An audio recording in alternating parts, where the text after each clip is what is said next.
Alright, so you know what it is. Today we're going to be doing a build video for Nadja, literally the newest character that just came out, by the way. Just want to let that be known. So make sure you guys like, comment, subscribe, and you don't forget to share the video. Especially subscribe if you want me to do more of these in the first place, because I mean that's the only way I'm gonna know. That's the way YouTube want to know as well. But anyway, also if you subscribe during this period, leave a comment and like the video, you also have a chance of winning $50 free. I know it's not 3,000, but you know I don't make no money on this for. So anyway, make sure you guys sub up. By the 3,000 subscribers by the end of December, and we good. We in there. But anyway, let's get right into the build guide. Devour and assimilate. All right. So Omega Nadja, or whatever you pronounce her name, right? So basically, she's a new character that came out. She got a lot of personality. Anyway.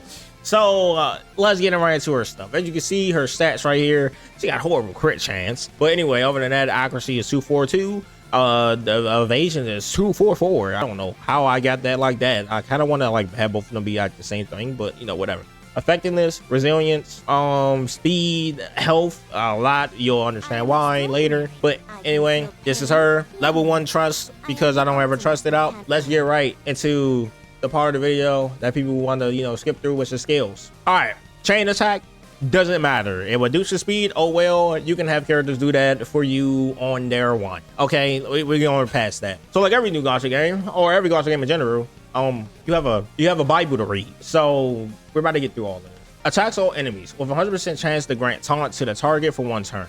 And when attacking a boss, deals fixed damage equal to 8% of the boss' max HP. Then grants a barrier to all heroes for 2 turns, and grants a regular affection to the fastest enemy for 2 turns. Ignores immunity.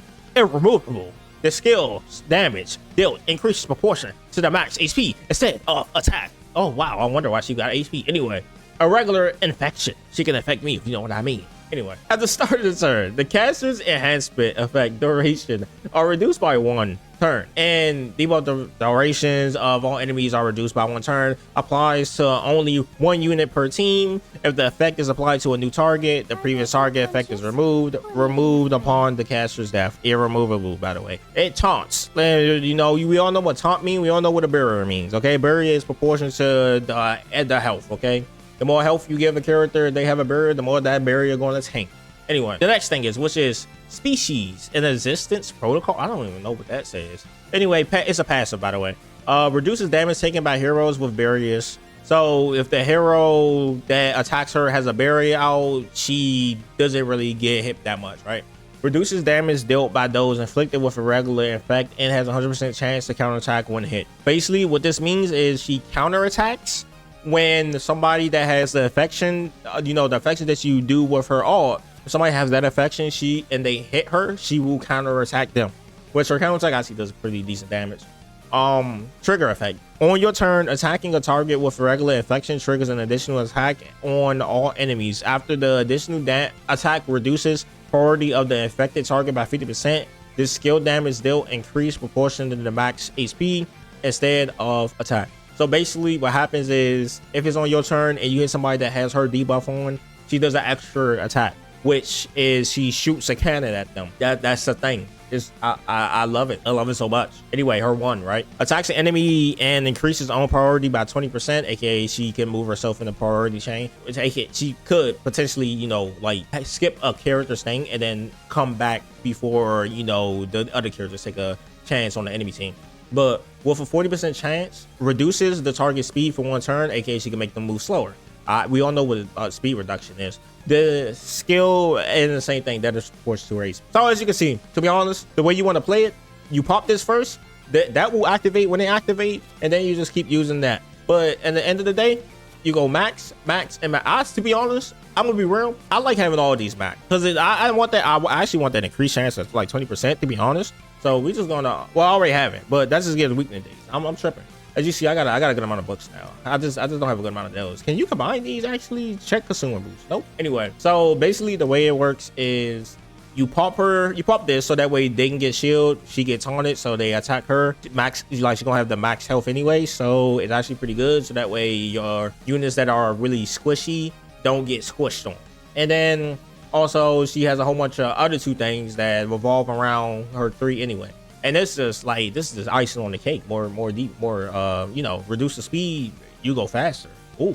But anyway, other than that, we're going to go, next thing we're gonna look at is her trust level, which is 1, but we're gonna look at her thing, right? Do you want this? Do you need this? Is this a must get? Let me see. Increase caster's effectiveness by 100%, and then when it gets to 10, increases caster's health by 35%. Now the increased caster's health by 35%, wow, because you know, the more health she get, the more damage she can do when she counters, and also the more her barriers are stronger, right? But at the end of the day, I say, to be honest, I say it's something you do want to get eventually. Like something you do want to get eventually. Like it reduces light damage taken by light characters by 20%. Now, if there's a light meta right now, then you most definitely probably want that. But if not, you can just chill right now.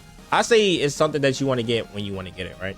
Now, I don't have none of these on her because we'll talk about that. Anyway, let's go to the gear. So I'm pretty sure this came with her like event, like actual event that she's having right now. And they gave out these as a thing. But anyway, we'll get to that when we get to that. So basically, the way you want to build her is, as you can see, speed set, because you want her to move fast. You want her to be at least the first or second person going, depending on the team. Like you want her to be able to be fast enough to be faster than that other team, so that way you can protect your characters before they start blasting out their damage, you know?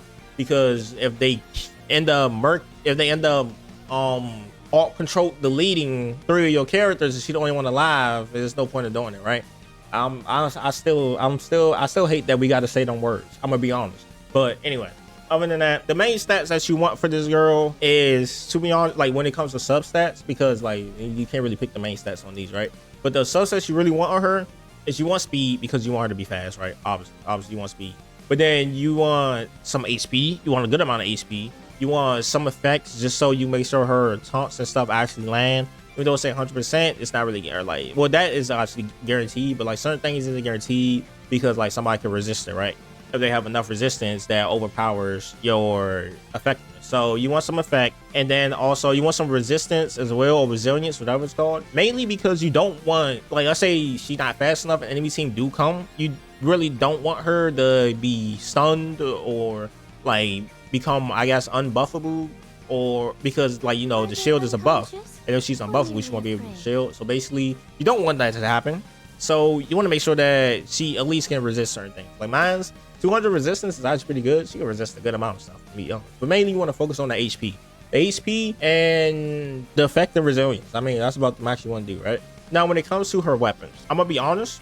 I think this, as a 5-star, is the best in slot for her. Which means wherever the heck this is, when it comes to 6-star, it's going to be on a 6-star weapon. I'm pretty sure I go find it eventually at some point, like after I'm done explaining this. But to be honest, this right here, you really want to have HP. I don't know why they gave you defense for this. It makes no sense to me. Unless, I mean, I guess you want her to have some defense so that way she can like tank some things as well, right?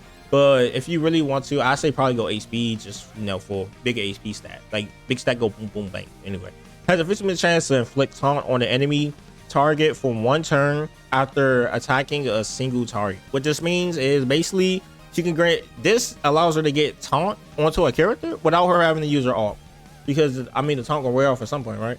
Anyway, other than that, this is her accessory, which is another accessory that I do think is good as well, by the way. But right here, like obviously you want health because she's a health scaling unit. But expansion stance, when hit by an attack that targets all enemies, grants increased effectiveness for 1 turn.